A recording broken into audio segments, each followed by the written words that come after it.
understand that when you change, everything changes.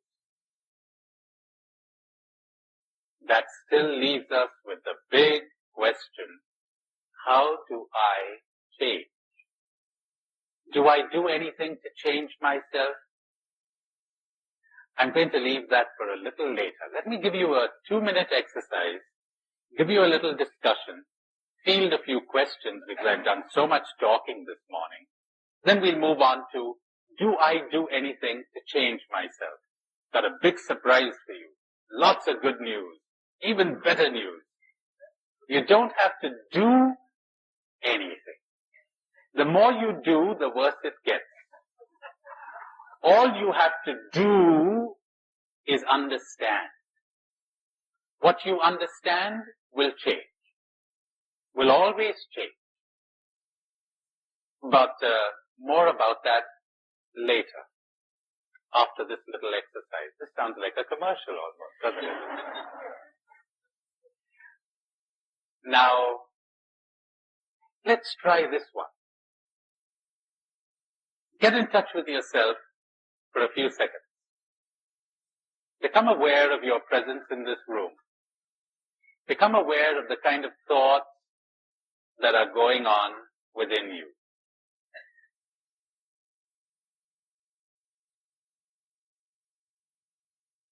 Think of somebody you're living with or you're working with whom you do not like, who causes negative feelings to arise within you. Now let's help you to understand that, to understand what's going on.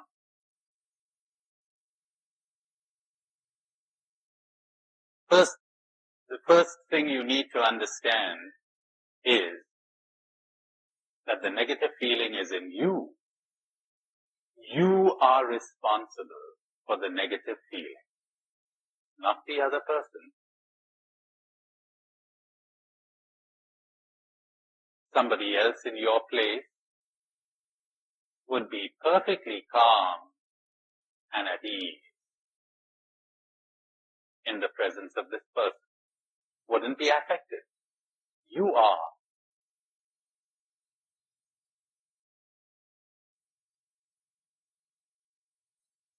Now understand another thing.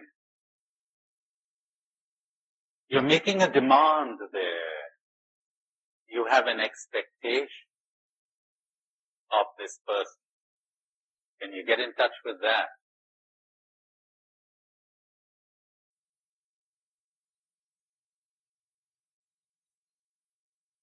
Now say to this person, I have no right to make any demand on you. Because as you say that, you will drop your expectation. I have no right to make any demand on you. Oh, I'll protect myself from the consequences of your actions or your moods or whatever, but you could go right ahead and be what you choose to be. I have no right to make any demands on you. See what happens to you when you do this. And if there's a resistance to saying that, my, how much you're going to discover about your me. Aha. Let the dictator come out. Let the tyrant come out. You thought you were such a little lamb, didn't you? I'm a tyrant, you're a tyrant. Little variety from I'm an ass, you're an ass. I'm a dictator, you're a dictator. I want to run your life for you. I want to tell you exactly how you're expected to be and how you're expected to behave. And you'd better behave as I have decided you have to behave. Or else, I shall punish myself by having negative feelings. That sounds so wise, doesn't it? Remember what I told you? Everybody's a lunatic. Now you're catching on.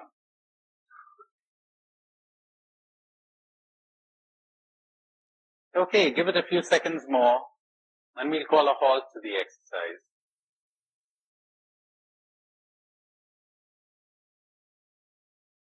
That will do. Okay, let's have those questions. Do you have any questions? Yes. Yesterday when I got home, I found out that my son got an award from in high school. He got an award for excellence in sports and academics. I was happy for him that he did that. But I was almost tempted to say, don't glory in that award because it's setting you up for the time when you cannot perform as well. So I'm at a dilemma right now.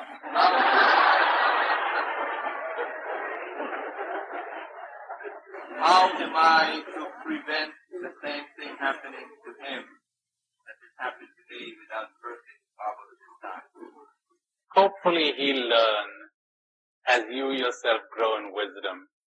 It's not a matter of anything you say to him, but something that eventually you will become. And he will understand. Then you will know what to say and when. That award, the result of cruelty, the result of competition, built on hatred of oneself and of others. Ever thought of that? You get a good feeling on the basis of somebody getting a bad feeling. You win over somebody else. Isn't that terrible? Taken for granted in the lunatic asylum. There's an American doctor who wrote about the results of competition on his life. He said he went to medical school in Switzerland. And he said there was a fairly large contingent of Americans at that school. He said some of us went into shock when we realized that there were no grades, and there were no awards, and there was no marks list. There was no first or second rank at medical school. You either passed or you did not. So he said, some of us simply couldn't take it. We became kind of paranoid. We thought there must be some kind of a trick here. And he says they couldn't take it, so they went to another university. They went to another school. He said those of us who survived that suddenly discovered a strange thing that we had never noticed at our American universities. Students, brilliant ones, helping one another to pass. Sharing notes. Hey, you might want to read this. He says, my son goes to medical school in the States now, and he tells me that in the practicals, people frequently skew up the microscope so that it'll take the next guy 3 or 4 minutes to rearrange it. They got to get ahead. Competition. They got to succeed. They got to be perfect. And he tells a lovely little story, which he says is real, but it could serve as a beautiful parable of a little town in the States where people gathered of an evening to make music. You had a saxophonist and a drummer and a violinist, and mostly old people. They got together for the company and for the sheer joy of making music, though they didn't make it very well.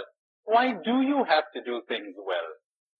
Do them enjoyably, not well. So they were enjoying themselves, having a great time, till they decided they'd get a new conductor who had a lot of go and a lot of ambition and a lot of drive. And he said, hey folks, we got to make a concert. We got to prepare a concert for the town. So then he gradually got rid of some of the people who didn't play too well, hired a couple of musicians, got an orchestra into shape, and they got their names into the newspaper. Wasn't that wonderful? And then they decided they'd go to the big city and play there. And some of the older people had tears in their eyes as they thought, well, it was so wonderful in the old days when we did things badly and enjoyably. Cruelty came in, but nobody recognized it as cruelty. See how lunatic people have got? Oh, alright. What's the meaning of that sentence I added about, I'll protect myself, you go ahead and be yourself, that's alright, but I'll be myself. In other words, I won't allow you to manipulate me. I'll live my life. I'll go my way. I leave myself free to think my thoughts and to follow my inclinations and my tastes. And I'll say no to you. And if I think I don't want to be in your company, that'll be fine, but it won't be because of any negative feelings that you cause in me, because you don't anymore. You don't have any more power over me. But I just might prefer other people's company. And when you say to me, how about a movie tonight? And I say, sorry, I want to go with someone else. I enjoy his company more than yours. That's all right. Just say no to people. That's wonderful. That's part of waking up. Part of waking up is that you would live your life as you see fit and understand that that is not selfish. The selfish thing is to demand that someone else live their lives as you see fit. That's selfish.